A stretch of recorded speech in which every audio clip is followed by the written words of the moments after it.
Hey guys, so today I'm going to be cleaning our bikes. This is my baby here. And you can see how dirty they are from sitting out in the elements. We actually moved and stored our bikes, but we have them outside. This is my son's, the other was my husband's. So you can see how filthy they are. So I'm going to come up with a cleaning agent, and you're going to actually go through this with me to see how well the product works.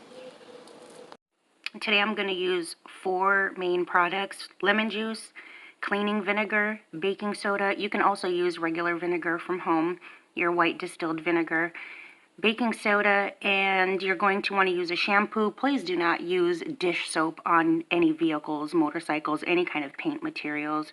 Today I'm using hemp shampoo because of the oils that are in it, but you can absolutely use any type of shampoo that you'd like.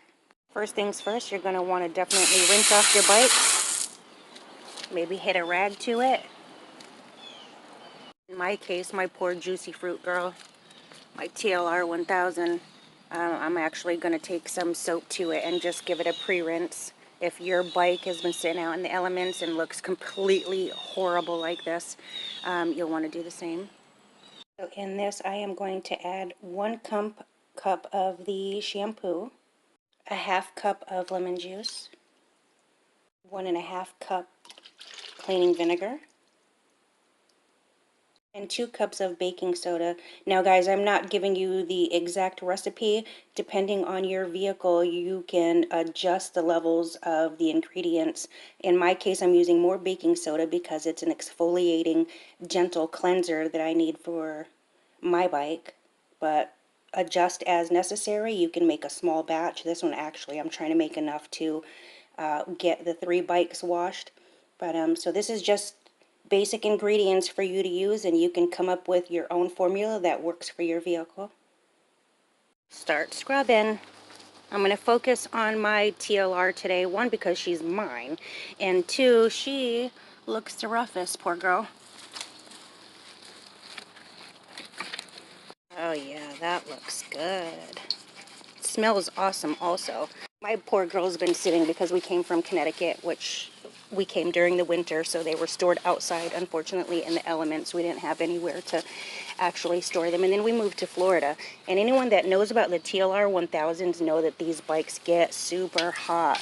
So 90-degree weather here in the burning hot sun in Florida, and having a burning crotch rocket. She's been kind of neglected, so she's looking good already.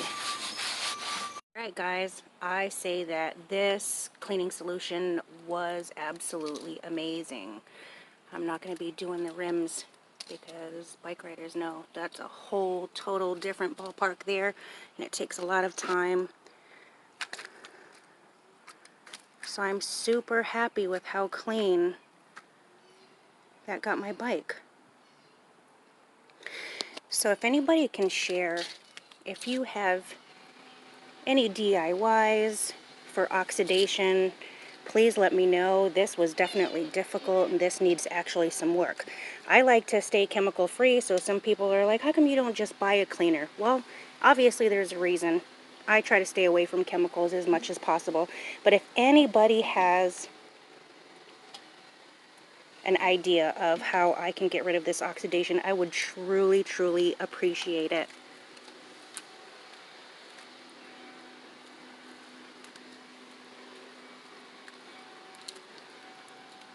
Watch out, Pensacola. Here I come. She's clean again.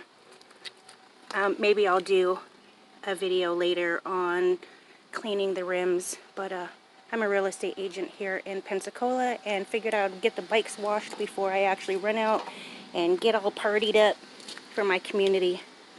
But again, please let me know if anyone has any ideas on getting rid of this oxidation, whether it's, you know, probably going to have to go chemical or all natural. So please get back to me, let me know, and I hope this video has helped. If anybody actually tries this and has a project in a dirty little monster like I did, please get back to me and let me know. I would love to see your results. Thanks, guys.